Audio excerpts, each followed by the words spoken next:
Hey there, welcome to Cozy Historian. Tonight, we're travelling back to a year that felt like the world itself had broken.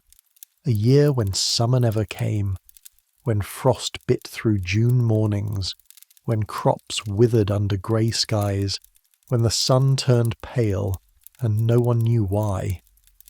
Farmers thought it was the end of days. Priests spoke of divine punishment. And in the small villages of Europe and America, people began to starve. But this wasn't a plague, or a war, or an act of God. It was something else. Something that began thousands of miles away, high above the clouds, in a place no one could see. So dim the lights, pull your blanket a little closer, get yourself comfortable. And before we get started, take a second to subscribe and say hello to your fellow historians in the comments. Let us know where you're tuning in from. It's always fascinating to see how far these stories reach. Now, let's step into the year the world forgot how to breathe. The year without a summer. The year was 1816. Napoleon had been defeated at Waterloo the year before. Europe was exhausted but healing. Fields that had once echoed with cannon fire were now quiet, slowly returning to life. In America, the young nation was still expanding westward. Families planted crops, rebuilt homes, and looked forward to a season of growth and peace. The population was swelling, about 8 to 9 million people calling themselves Americans. Most lived within 50 miles of the Atlantic coast. But the dream of the frontier pulled at them. But spring came late that year, and when it did, something was wrong. The air felt colder, the mornings darker, birds nested later, as if confused by the light. In New England, frost clung to the ground long after it should have melted. In Quebec, ice still floated in rivers well into May. Farmers kept journals in those days, careful records of planting dates, weather patterns, harvest yields. These were practical men and women, not given to exaggeration, and what they wrote in the spring of 1816 carried a tone of creeping unease. A farmer named Hiram Harwood, living in Bennington, Vermont, noted in his diary, "Very cold, ground froze hard, we fear for the corn." This was mid-May. Another entry from a Massachusetts farmer, "Ice thick as window glass, everything at a stand." At first, people blamed the weather, maybe a long winter, maybe an unlucky year. Perhaps it was the aftermath of the wars. Perhaps the cannon fire and burning cities had somehow poisoned the air. But the chill didn't lift. By June, they realised this wasn't weather. It was something else. Something that made old-timers shake their heads and say they'd never seen anything like it in all their years.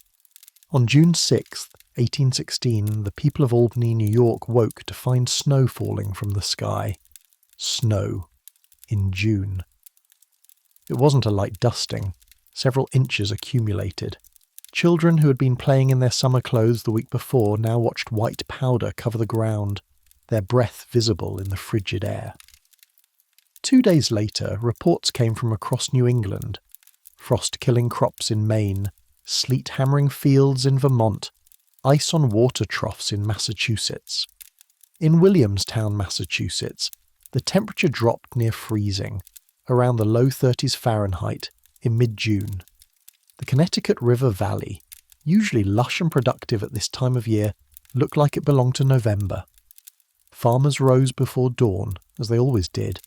But instead of checking the progress of their crops, they stood in their fields and stared at the destruction. Cows refused to go out to pasture. Chickens stopped laying eggs. Sheep huddled together for warmth.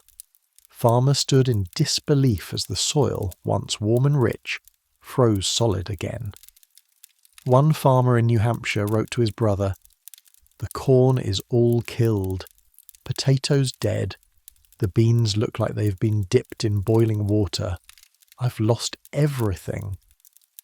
Newspapers began calling it the year without a summer. But even that name didn't capture the scale of what was happening, because this wasn't just an American problem. Across the Atlantic, in Europe, the same strange cold was gripping the land. In England, endless rain drowned crops before they could grow. The Thames Valley, normally a picture of pastoral English summer by June, was waterlogged and grey. In France, hailstorms tore through wheat fields. Stones the size of walnuts fell from the sky, shredding what little had managed to grow. In Switzerland, persistent cold and snow, even into summer, caused severe alpine hazards and crop failures. Mountain villages that should have been accessible were cut off by ice and snow. Shepherds who had taken their flocks to high pastures found themselves trapped. The paths back down impassable. The sky remained an eerie shade of grey. Not storm clouds, not fog, but something else. A dull, coppery haze that blocked the warmth of the sun. It was as if the world had dimmed, as if someone had turned down the brightness of reality itself. People looked up and saw a sun that no longer looked like itself. Instead of golden light, it was a pale, sickly disk, glowing dimly through the haze, casting weak shadows. An artist in Pennsylvania tried to capture it in his journal, sketching what he saw. He wrote beneath the drawing, "The sun appeared through the mist like a dim silver plate. No warmth, no brilliance. It hurt my heart to look at it." No one understood why. Scientists had no instruments to measure what was happening in the atmosphere. The thermometer had been invented, yes, and the barometer, but there was no way to analyse the composition of the air 20 miles up, no satellites to track atmospheric conditions, no global communication network to piece together what was happening simultaneously across the entire northern hemisphere. But sailors at sea reported something astonishing. Brilliant red and purple sunsets that lingered for hours. The light bent and scattered through strange particles in the air, painting the horizon in unnatural colours. Ships' captains noted these phenomena in their logs, alongside complaints about unseasonably cold temperatures and difficult sailing conditions. It was a phenomenon we would now recognise instantly, the signature of volcanic aerosols in the stratosphere. But in 1816, all they could do was watch, and wonder, and fear. And as the weeks passed, the cold didn't relent. It deepened, spread, became inescapable, and the first signs of famine began to appear. By July, it was clear that most of the crops had failed. What little wheat and corn had survived the June frosts couldn't mature in the cold, overcast conditions. Fields that should have been tall with grain stood stunted and brown. Potatoes rotted in the waterlogged soil of Europe. Beans shriveled. Orchards produced no fruit. Food prices began to climb. Slowly at first, then faster. In parts of Switzerland and France, grain prices multiplied within months as harvests failed. Bread became too expensive for labourers to buy, then too scarce to buy at any price. Rural families had a slight advantage. They could forage, hunt, stretch whatever meagre reserves they had. But in cities, where people depended entirely on purchased food, the situation became desperate almost immediately. Riots broke out. In Switzerland, mobs stormed bakeries and grain stores. In Germany, there were reports of magistrates being threatened when they couldn't provide relief. The social order, so carefully rebuilt after the Napoleonic Wars, began to crack under the pressure of hunger. The winter of 1816-17 was brutal. Not just because of the cold, though it was bitterly cold, but because people entered it already weakened by months of inadequate food. Those who were sick, elderly, or very young often didn't survive. Typhus and other diseases spread through populations whose immune systems were compromised by malnutrition. In Ireland, already a place of hardship and poverty, conditions became catastrophic. Ireland's famine-related typhus epidemic during 1816 to 1819 is estimated to have killed on the order of 65,000 people, not from starvation alone, but from the combination of hunger and disease that ravaged a population with no reserves, no safety net, no way to absorb such a shock. Beggars appeared on roads that had never seen beggars before. Families abandoned their homes and wandered, looking for any place where food might be available. Children were found dead in ditches. Parish records from across Europe document the surge in deaths. The phrases cold and clinical, died of hunger and cold, found deceased by the road, 'cause unknown but suspected want. There are accounts, terrible to read, of people eating things humans shouldn't have to eat. Grass, tree bark, clay mixed with flour to stretch it. Cats and dogs disappeared from streets. In some areas, reports surfaced of people digging up potatoes that had been left in fields as unsalvageable, eating them despite the rot. In New England, the situation was less severe than in Europe, but still dire. The expression 1800 and froze to death became a shorthand for that terrible year. Farmers slaughtered livestock they couldn't afford to feed through the winter. Families debated whether to stay or abandon everything and head west, to the frontier, where maybe, just maybe, the cold hadn't reached, where land was cheap and the growing season might still be possible. Many chose to leave. The outmigration from Vermont was particularly dramatic. Whole communities packed up and moved, to Ohio, to Indiana, to anywhere that offered hope. They left behind homes they had built, fields they had cleared, lives they had established. The dream of the West became not just an opportunity but a necessity, a matter of survival. Those who stayed often faced a grim calculus. Would the food last until spring? Would spring even come? Or would next year be just as bad? The uncertainty was almost worse than the hunger. At least with a drought or a flood, you knew it would end. But this?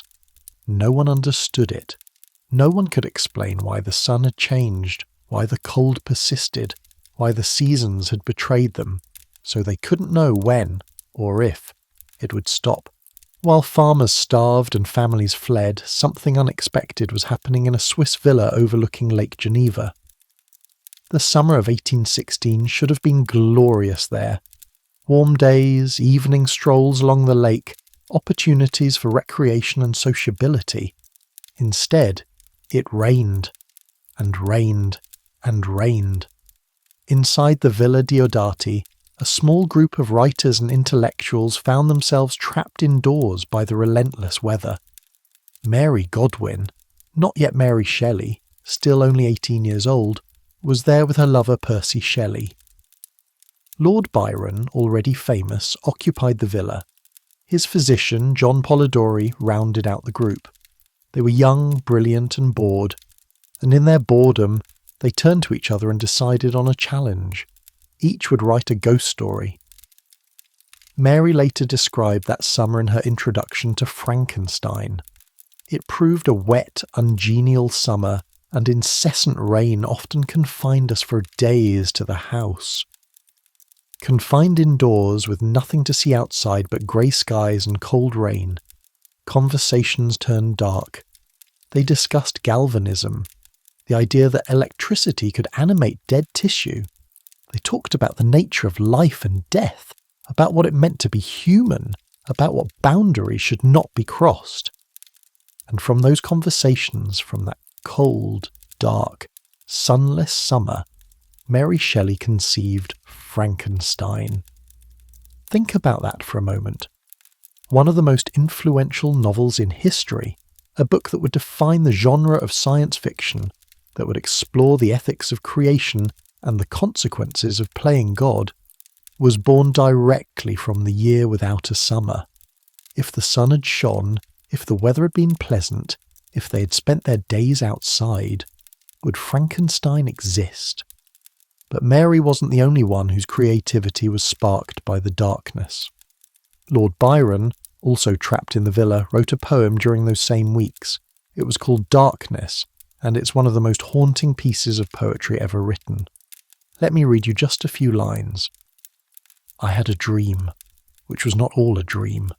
The bright sun was extinguished, and the stars did wander darkling in the eternal space, rayless and pathless, and the icy earth swung blind and blackening in the moonless air.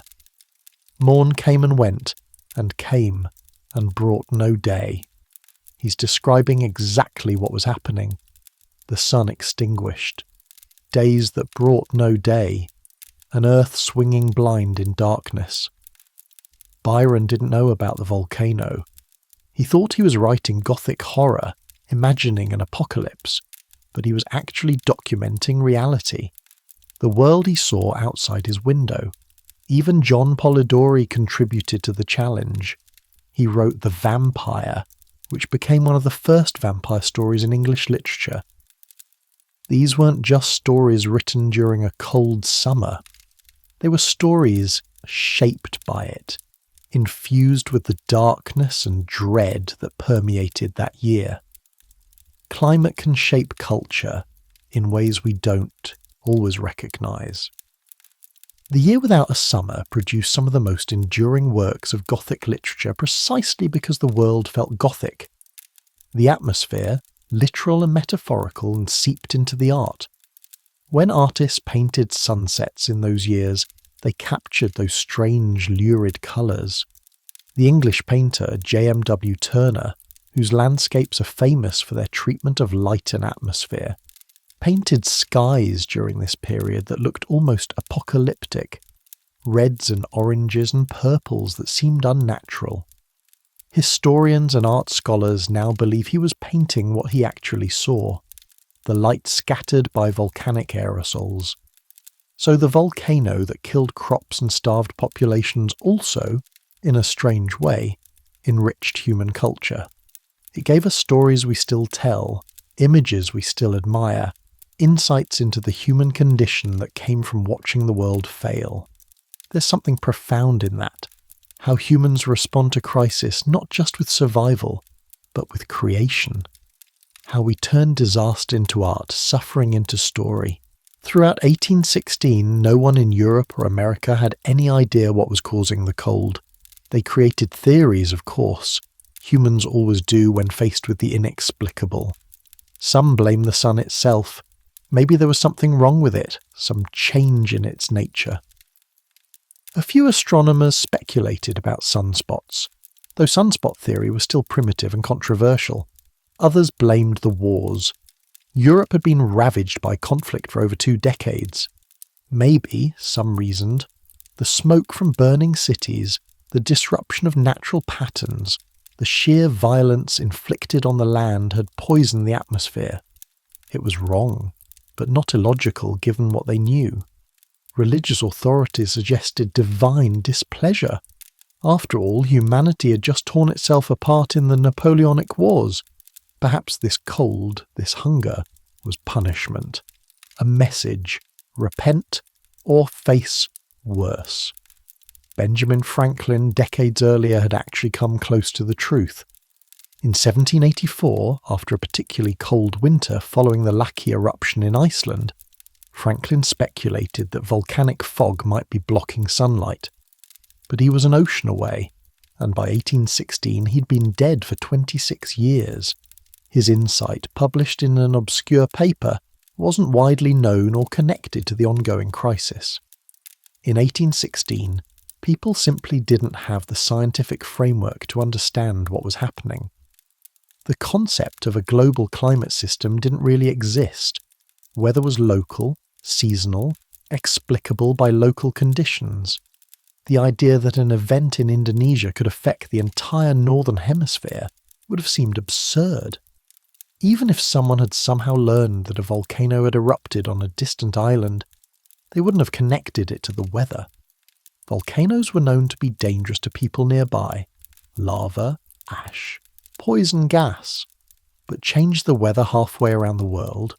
For more than a year? The mechanism would have been incomprehensible. And so they endured without understanding. Which made it worse, in a way. At least if you understand why you're suffering, you have some sense of when it might end. But to suffer without knowing why, without knowing if it's permanent or temporary, natural or supernatural, that uncertainty compounds the horror. Thomas Jefferson, at Monticello in Virginia, kept meticulous weather records. Jefferson's diaries record unseasonable cold and frosts throughout 1816. He was a man of science, curious and observant. But even Jefferson, with all his learning and resources, couldn't explain what was happening. He just wrote it down month after month, noting the abnormality but unable to identify the cause. Imagine being Thomas Jefferson in that moment, one of the most brilliant minds of his generation, a man who had helped found a nation, who understood natural philosophy and agriculture and architecture, and yet completely helpless to explain why his crops were dying, why the sun had dimmed, why the world seemed broken. That was the reality for everyone in 1816. They knew something terrible was happening, they just didn't know what, or why, or when, if ever, it would stop. But far away, on the other side of the planet, a few people did know something had happened, because they had witnessed it. Mount Tambora, on the island of Sumbawa in what is now Indonesia, had been quiet for centuries, so long that most people thought of it as dormant. Just another mountain, tall and imposing but peaceful. Villages dotted its slopes. Farmers grew crops in the rich volcanic soil. Before 1815, Tambora stood over 4,200 to 4,300 metres, about 14,000 feet high. It was one of the tallest peaks in the Indonesian archipelago, visible from great distances. But beneath that mountain, something was stirring. Something that had been building pressure for centuries. Magma, rising from deep in the Earth's mantle, accumulating in a vast chamber beneath the volcano. The pressure increasing year by year, decade by decade, century by century. In April of 1815, Tambora began to rumble, small earthquakes, steam venting from the crater. The signs were there, for anyone who knew how to read them. Some villagers probably did notice and felt uneasy. But where would they go? This was their home, and volcanoes in Indonesia often rumbled without erupting. It was part of life in the Ring of Fire. On the 10th of April, 1815, Tambora erupted. Not gradually, not with warning. It exploded with a force that remains to this day one of the most powerful volcanic eruptions in recorded history. The sound of the initial blast was heard over 1,200 miles away. Think about that distance. That's like an explosion in New York City being heard clearly in Florida. People in far-off islands thought they were hearing cannon fire, that a naval battle was being fought nearby. But it was just the mountain tearing itself apart. The eruption expelled on the order of 50 cubic kilometres of magma, equivalent to about 150 cubic kilometres of tephra, and injected approximately 60 million tons of sulfur dioxide into the stratosphere, enough sulfate to veil the planet and cool it markedly. The column of ash and gas rose over 40 kilometres into the sky, higher than commercial jets fly today. It punched through the troposphere, through the stratosphere, spreading out in a massive umbrella that blocked the sun across thousands of square miles. Pyroclastic flows, superheated avalanches of gas and rock moving at hundreds of miles per hour, raced down the slopes of Tambora. They incinerated everything in their path. Forests, fields, villages, people. The heat was so intense that it ignited the landscape, setting fire to anything that could burn even as it buried everything under meters of ash. And then came the tsunamis, massive waves, triggered by the collapse of the volcanic edifice and the displacement of enormous volumes of material into the sea. Tsunamis several meters high struck neighbouring coasts and enormous pumice rafts, so thick they were almost solid, drifted across the ocean for weeks. The kingdom of Tambora, a culture that had existed on the island for centuries, was completely annihilated. Not just killed, erased. Their language, their stories, their history, gone, buried under ash so deep and so hot that it welded into solid rock. Archaeologists have since excavated some of these sites and found homes, temples, people, all perfectly preserved in their final moments. Pompeii and the Pacific. The immediate death toll on Sumbawa and neighbouring islands was catastrophic. Estimates vary, but at least 71,000 people died in the direct effects of the eruption, from the pyroclastic flows, the ashfall, the tsunamis, the collapse of structures. But that was just the beginning. The ash buried crops across the region. The tsunamis contaminated water supplies. Disease and famine followed. Tens of thousands more died in the weeks and months after, as the survivors struggled to cope with a landscape transformed into a hellscape. But even that wasn't the end of the death toll, because while the people of Indonesia were dying from the immediate effects of the eruption, the sulfur dioxide was rising, higher and higher, into the stratosphere, where it would stay, and spread, and change the weather for the entire world. Here's how it worked. And understanding this is important, because it's the key to everything that followed. When Tambora erupted, it didn't just throw ash into the air, it also released enormous quantities of sulfur dioxide gas.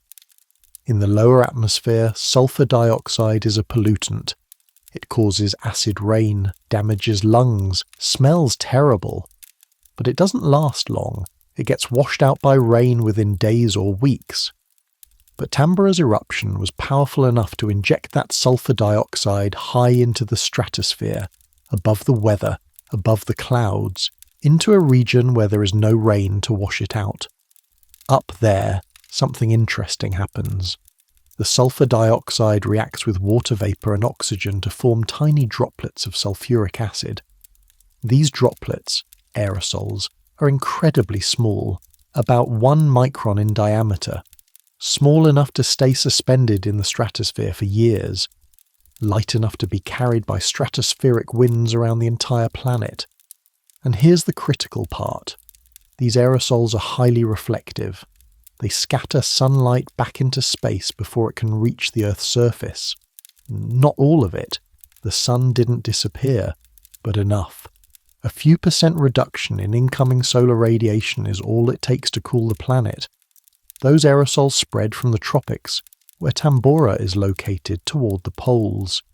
The stratospheric circulation carried them east and west, north and south. Within months they had encircled the Earth, a thin, invisible veil of sulfuric acid droplets, floating 20 kilometres up, reflecting sunlight, cooling the planet. The effect was global. But it was most pronounced in the Northern Hemisphere, particularly in the mid-latitudes where Europe and North America sit. This is because the eruption occurred in the Southern Hemisphere tropics, and the aerosol distribution pattern favoured the north. Reconstruction studies estimate global mean temperature cooling of about 0.4 to 0.7 degrees Celsius, with Europe experiencing one of the coldest summers on record since 1766. That might not sound like much, less than 1 degree. But remember, we're talking about global average temperature. The regional effects were much more severe, and even a small drop in average temperature can shift weather patterns dramatically, bringing cold fronts where warm air should be, disrupting the jet stream, changing precipitation patterns. It was enough to kill summer, and here's the truly terrifying part. The people experiencing this had no way to know it would end. They didn't know about stratospheric aerosols. They didn't know that the sulfur would eventually settle out, that the sun would eventually return to normal.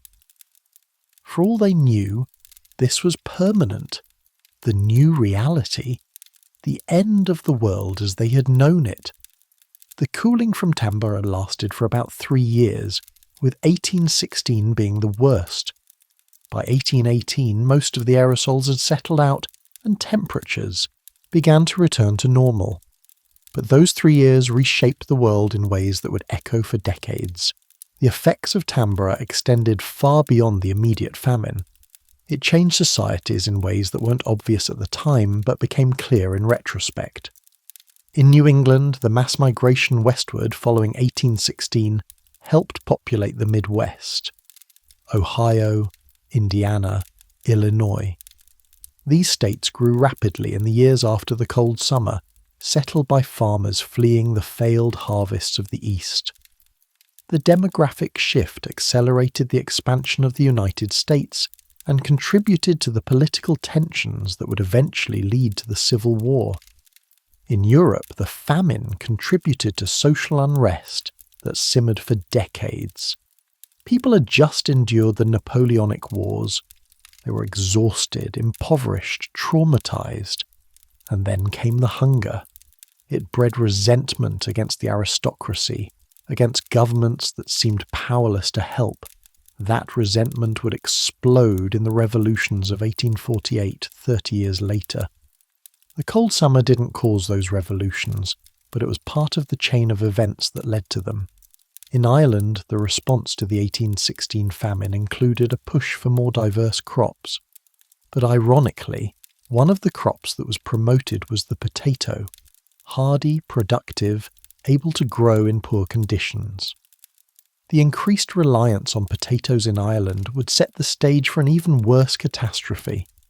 The Irish potato famine of the 1840s, when a blight destroyed the potato crop and killed over 1 million people. In Germany, a man named Karl Dries invented something in 1817 that he called a Laufmaschine, a running machine.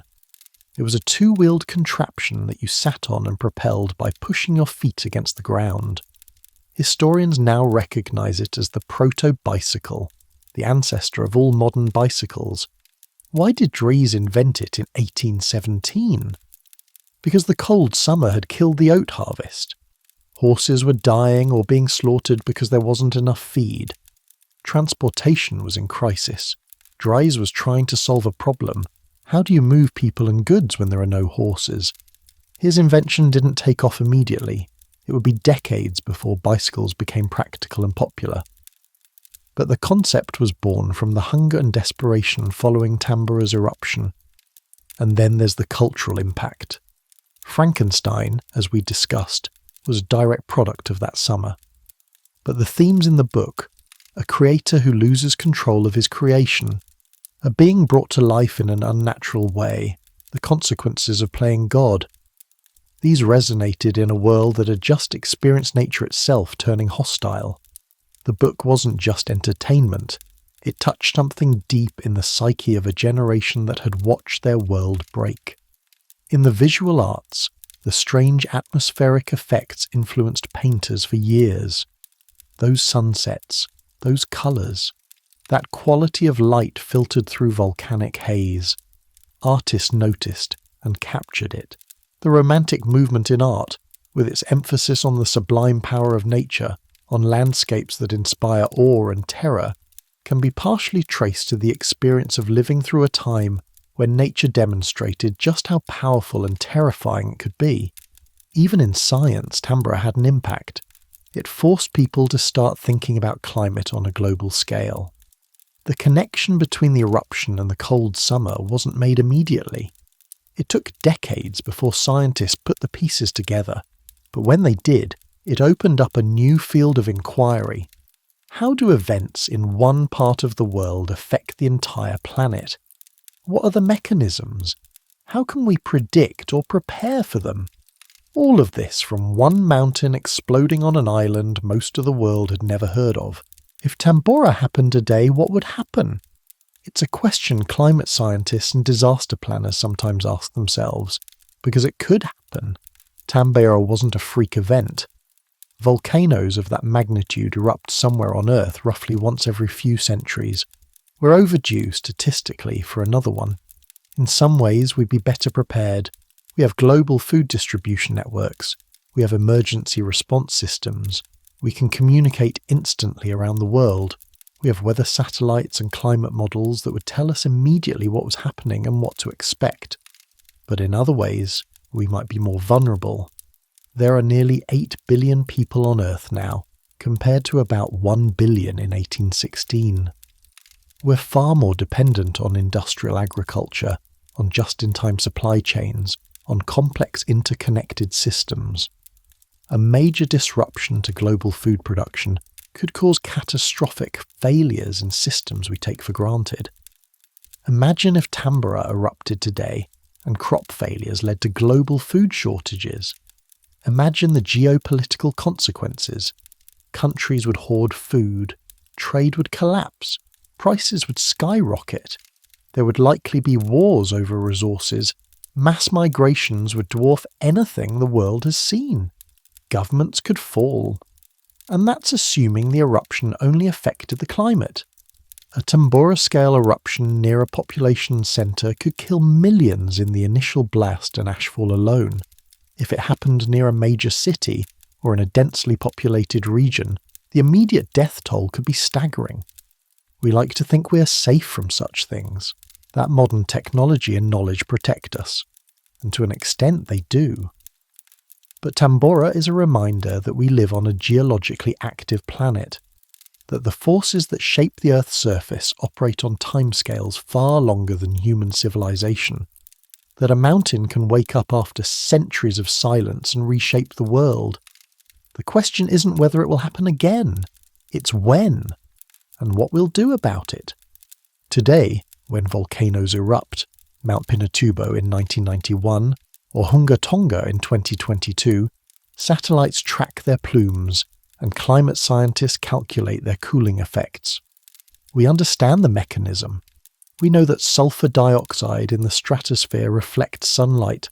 We can predict, at least roughly, how much cooling to expect and how long it will last.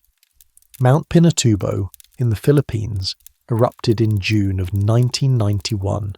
It was the second largest eruption of the 20th century, after Novarupta in Alaska in 1912. Pinatubo injected approximately 17 million tons of sulfur dioxide into the stratosphere. Scientists watched in real time as the sulfur aerosols spread around the world. Global temperatures dropped by about 0.5 degrees Celsius for 2 years. That doesn't sound like much, but it was measurable, significant. It disrupted weather patterns. It affected harvests in some regions. But in 1991, we had warning. We had satellites and computer models. We had global food distribution networks. We had emergency management systems. The cooling from Pinatubo was an inconvenience, a scientific phenomenon to study. It wasn't a catastrophe. By contrast, Hunga Tonga in 2022 lofted unprecedented amounts of water vapour into the stratosphere, which likely reduced net cooling compared with sulfate-rich eruptions like Pinatubo or Tambora. Tambora injected perhaps 10 times as much sulfur into the stratosphere as Pinatubo, and the people of 1816 had no warning, no understanding, no preparation, and no global infrastructure to help them survive. In a way, Tambora was humanity's first encounter with climate change, though not the kind we usually think about today. It was a sudden, dramatic shift in climate caused by a natural event, and it revealed just how dependent civilization is on stable climate patterns. This has implications for today. Climate scientists talk about abrupt climate change, the possibility of rapid shifts in Earth's climate system triggered by various factors. Tambora showed us that such shifts can happen, that the climate isn't necessarily stable, that disruptions in one part of the Earth system can have global consequences. There's even been discussion of deliberately mimicking Tambora's effect, a geoengineering proposal called stratospheric aerosol injection. The idea is to inject sulfur dioxide into the stratosphere to reflect sunlight and cool the Earth, counteracting global warming. It would be playing with fire, trying to control the climate deliberately. But the fact that scientists even consider it shows how much Tambora taught us about how the climate system works. Today, Mount Tambora still stands on the island of Sumbawa, but instead of over 4,000 metres, it now stands at about 2,700 to 2,850 metres, roughly 9,000 feet tall. The top third is simply gone, replaced by a massive caldera, a bowl-shaped crater approximately 6 to 7 kilometers wide and 1.1 to 1.2 kilometers deep. Vegetation has reclaimed the slopes. Farmers grow crops in the fertile volcanic soil again. Villages exist where there was once only ash and devastation. Life returns. It always does, given time. Climbers occasionally trek to the rim of the caldera and look down into the vast bowl. The vast caldera floor steams with fumaroles. Unlike Rinjani's Lake Sagara Anak on nearby Lombok, Tambora's crater doesn't hold a large permanent lake. It's a stark reminder of the violence that created it. It's hard to imagine standing there in the tropical warmth, that this mountain once changed the world. That ash from this place drifted across the Pacific, across America, across the Atlantic, across all of Europe. That it dimmed the sun and killed crops and starved millions of people who had never heard of Sumbawa, who didn't even know that Indonesia existed. Archaeologists have excavated some of the sites buried by the 1815 eruption. They've found the remains of villages, pottery, tools, human remains.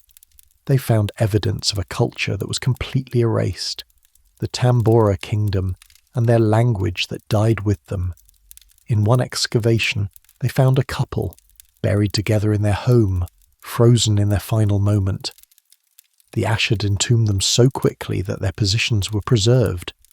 Like the victims of Pompeii, they offer us a glimpse into the instant when everything ended. The volcano is still active. It could erupt again. Probably will erupt again eventually. Volcanologists monitor it, but prediction is difficult. We can measure earthquakes, ground deformation, gas emissions. But we can't say when the next eruption will come. The people who live on Sumbawa know this. They live with the mountain the way people have always lived near volcanoes, accepting the risk because the soil is fertile, because it's their home, because where else would they go? The same calculation people make everywhere, balancing the danger of unlikely catastrophes against the needs of daily life. The story of 1816 isn't just about a volcano or a cold summer, it's about interconnection, how events in one corner of the world ripple outward in ways no one can predict. It's about fragility, how dependent we are on systems we don't control and barely understand. And it's about resilience, how humans endure, adapt, and somehow find meaning even in catastrophe. The farmers who left Vermont and pioneered Ohio didn't know they were being driven by a volcanic eruption in Indonesia. Mary Shelley didn't know that her nightmare about reanimated corpses was inspired by stratospheric sulfur aerosols. The Irish farmers who shifted to growing more potatoes didn't know they were setting the stage for the famine 30 years later. We live in a world of connections we can't see. Actions have consequences that spread farther than we imagine. A mountain erupts, the sun dims, summer fails, people starve, other people migrate, stories are written, crops change, and 200 years later, we're still feeling the echoes. Perhaps that's why the memory of the year without a summer still lingers, because it reminds us how fragile everything really is, how one mountain in one corner of the world can darken the skies of another, how the smallest change, a bit of dust, a breath of sulfur, can silence the seasons themselves. The people of 1816 looked up at a sun that had changed, at skies that had darkened, at weather that had betrayed them.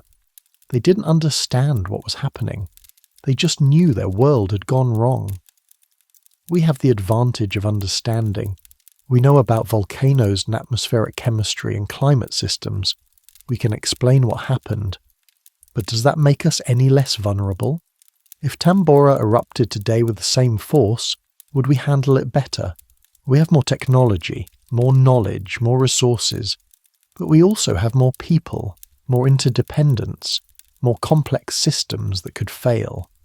The year without a summer shows us something profound, that we live by the grace of forces larger than ourselves, That civilization, for all its achievements, is built on foundations we don't control, that the difference between abundance and famine, between life and death, can be as simple as whether the sun shines or whether it doesn't.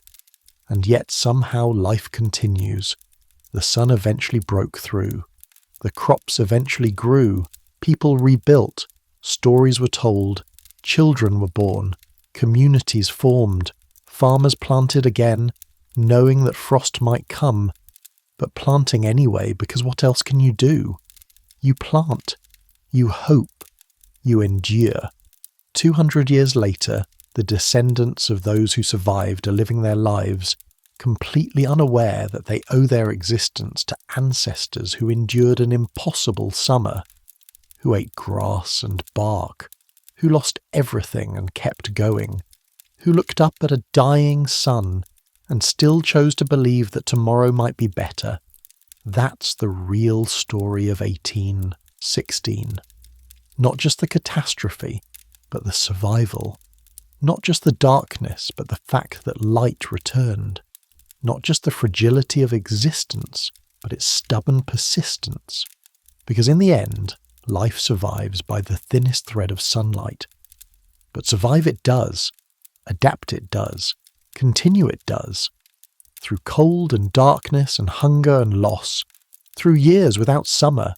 Through times when the world seems broken beyond repair. The sun still rises. The seasons still turn. Crops still grow. And we still tell stories about the times when everything went wrong, as if by remembering them, we can somehow protect ourselves from them happening again. Maybe we can, maybe we can't, but we tell the stories anyway. We remember the year the sun disappeared, and we're grateful that it came back. We remember the summer that never came, and we cherish the summers that do. We remember the people who endured, and we carry their resilience forward, hoping we never need it, but knowing that someday we might. That's what history teaches us. Not just what happened, but that humans endured it. That if they could survive that, we can survive this, whatever this might be. The year without a summer ended. The volcanic winter passed. The sun returned to its rightful brilliance. And life, improbable and stubborn and beautiful, continued, as it always does, as it always will.